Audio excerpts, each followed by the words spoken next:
Bonjour à tous. Aujourd'hui, on se retrouve pour notre nouvelle émission hebdomadaire de la chaîne Israël TV. Aujourd'hui, on va s'intéresser aux diasporas, au Mossad, au Tchahal et à la Haganah. Nous allons d'abord commencer avec les diasporas, puis enchaîner avec le Mossad, puis le Tchahal et enfin la Haganah.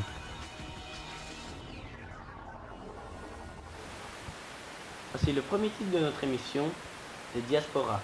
Pour parler de ce titre, je suis accompagné d'un expert, Louis Ali. Bonjour. Comme vous venez de le dire, je suis spécialiste des diasporas à l'Université de Jérusalem. Techniquement, le terme diaspora désigne la dispersion d'un peuple. Du coup, la diaspora juive signifie la dispersion du peuple juif partout dans le monde. Ces diasporas ont pour conséquence qu'aujourd'hui, le peuple juif est d'une part en Israël et d'autre part, beaucoup de juifs sont sans terre un peu partout dans le monde. Aujourd'hui, on peut constater qu'il y a encore beaucoup d'antisémitisme. Aliyah est un mot hébreu qui signifie ascension ou élévation spirituelle. Il s'agit d'un terme désignant l'immigration d'un juif en Terre Sainte. Les aliyot, c'est le mot pluriel pour Aliyah, visent principalement à vivre près des lieux saints du judaïsme. En 587 avant Jésus-Christ, le royaume de Juda est renversé. Les habitants sont déportés en grand nombre vers les vallées de l'Euphrate. Les Juifs sont alors divisés entre Babylone et la terre d'Israël. La majorité du peuple juif, en particulier les plus riches, se trouve à Babylone. Mais son existence y est rude. Les plus pauvres et les plus fervents des exilés retournent en Israël. Ils reconstruisent alors le temple de Jérusalem. La seconde diaspora est marquée par la prise de Jérusalem et la destruction du temple en 70, suite à la révolte face à la domination romaine qui avait débuté en 66. Dès lors, la Judée devient une province romaine. Les Juifs se sont à nouveau révoltés en 133, où l'indépendance a duré de 133 à 135. Ensuite, Jérusalem devient une colonie romaine. L'accès est alors interdit aux Juifs. Quiconque d'origine juive essayerait d'entrer serait soumis à la peine de mort. Ceci explique la raison de la diaspora.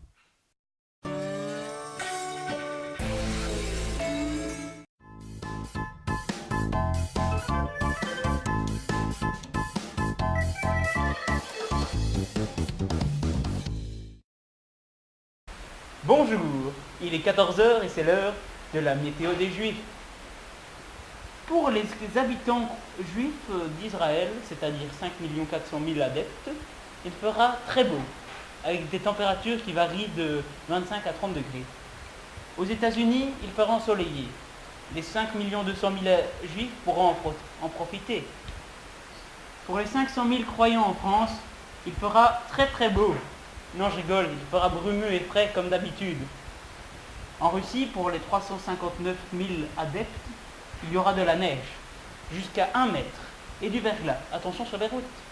Pareil au Canada, pour les 329 000 croyants. Au Royaume-Uni, on attend de la pluie et des nuages pour les 297 000 croyants. Alors en Argentine et au Chili, il fera très beau, très très beau, très chaud même. En Allemagne, pour les 115 000 croyants, il y a des risques d'averse. Enfin, au Brésil, pour les 96 000 croyants, nous attendons encore la saison des pluies. Merci de nous être fidèles et à bientôt.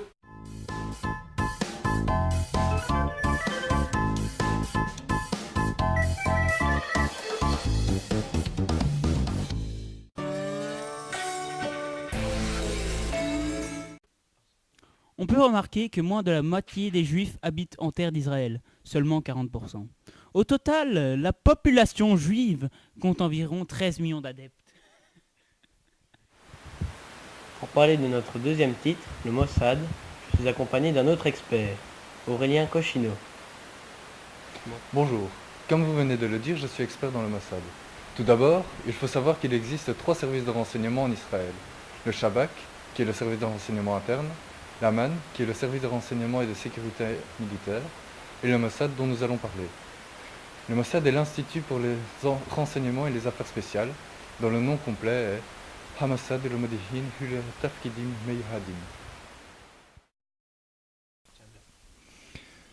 Le Mossad est né du Shahi, qui est une ancienne milice juive clandestine qui protégeait les juifs en terre palestinienne.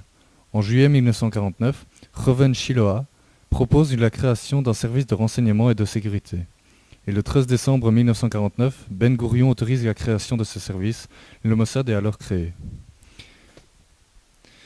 Le Mossad fait partie des 3 services de renseignement israéliens, avec le Shabak, également appelé Shin Bet, et l'Aman. Les agents du Mossad ont pour principal objectif de protéger les Israéliens des menaces terroristes externes à Israël et aux territoires occupés de la Palestine. Les menaces internes sont elles gérées par le Shabak. Les actions du Mossad sont comparables à celles du SIS ou à la CIA. Il s'occupe également de l'Aliyah, le retour des Juifs vers Israël quand celle-ci est interdite. C'est le premier ministre israélien, maintenant Benjamin Netanyahou, qui choisit le directeur du Mossad, qui est pour l'instant Tamir Pardo.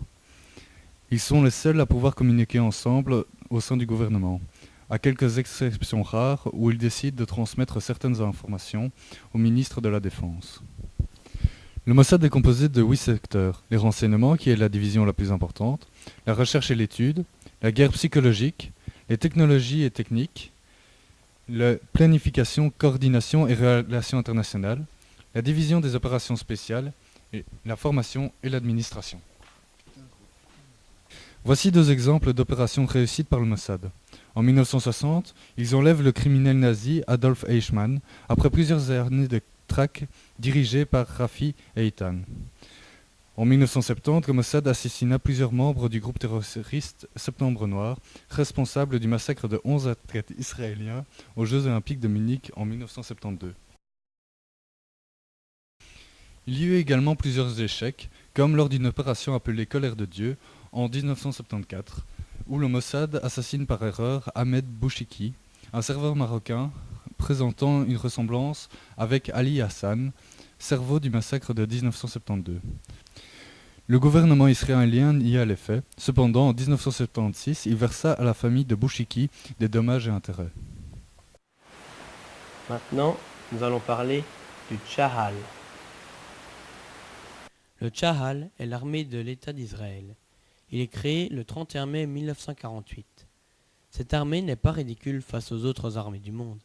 En effet, elle a déjà fait ses preuves lors de plusieurs opérations, notamment au Liban, au Mexique, en Argentine, mais surtout à la campagne du Sinaï et à la guerre du Kippour. Elle a aussi acquis de la notoriété grâce à sa lutte contre le terrorisme. Enfin, pour terminer, nous allons parler de la Haganah. La Haganah est l'armée militaire clandestine sioniste d'Israël. En 1920, des émeutes contre les Juifs ont lieu à Jérusalem. Pour se défendre, les Juifs créent la Haganah qui aura pour but de les défendre. Haganah signifie défense en hébreu. Lors des combats, la Haganah se montre efficace et remporte de nombreux combats. Grâce à ses victoires, elle se fait remarquer et attire de nombreux partisans. L'organisation arrive très vite aux alentours de 10 000 membres. Toutes ces personnes ont une activité professionnelle à côté de la Haganah, mais sont disponibles à tout moment. En 1937, une partie se sépare et forme la Haganah B, renommée plusieurs fois avant de s'appeler définitivement Irgun Zvaï Lemi. 11 ans plus tard, l'État d'Israël est fondé. À ce moment-là, la Haganah se lie avec 2 autres organisations, l'Irgun et le Lehi, pour former l'armée israélienne, le Tchahal.